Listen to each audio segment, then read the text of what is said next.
Hello tout le monde, c'est Jérém et aujourd'hui on se retrouve pour un nouveau débrief de l'animé Eden Zero. Le 4e épisode vient de sortir et on en parle.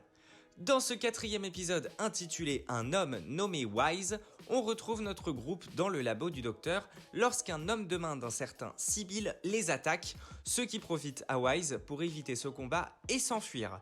Après ça, lorsque Rebecca et Shiki se retrouvent en ville, ils découvrent avec stupeur qu'ils se trouvent sur la planète Norma d'il y a 50 ans en arrière. Une fois sortis du bâtiment, Sibyl les trouve et les attaque, pensant qu'ils sont les complices de Wise, car ce dernier aurait volé son trésor. Shiki réussit à vaincre facilement Sibyl, et le groupe se rend dans un bar où ils y retrouvent Wise, et lui explique ce qu'il a fait dans le futur, notamment pour la mécanisation d'Happy.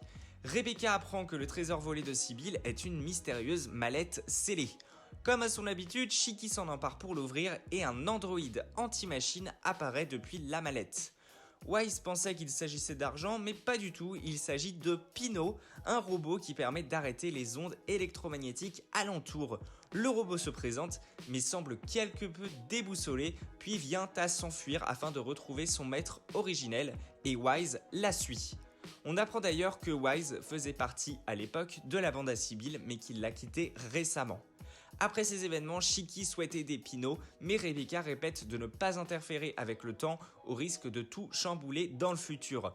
Cependant, un message ressemblant à de la torture envers Pino par Sibyl pousse le groupe à aller l'aider. On y apprend par conséquent que ce dernier l'a volé à quelqu'un et que le robot semble venir du futur, de la même époque d'ailleurs que notre groupe plus exactement. C'est ainsi que se conclut ce 4e épisode, peut-être un peu vide en action mais qui pose les bases et instaure de nouveaux personnages.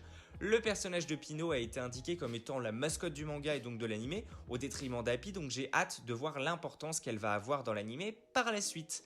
Personnellement, je la trouve très mignonne et très attachante au premier abord, et j'ai hâte de voir comment le groupe va réussir à l'aider. Même si bon, entre nous, je sais déjà comment ça va se passer ayant lu les mangas, mais aucun spoil, je vous l'assure.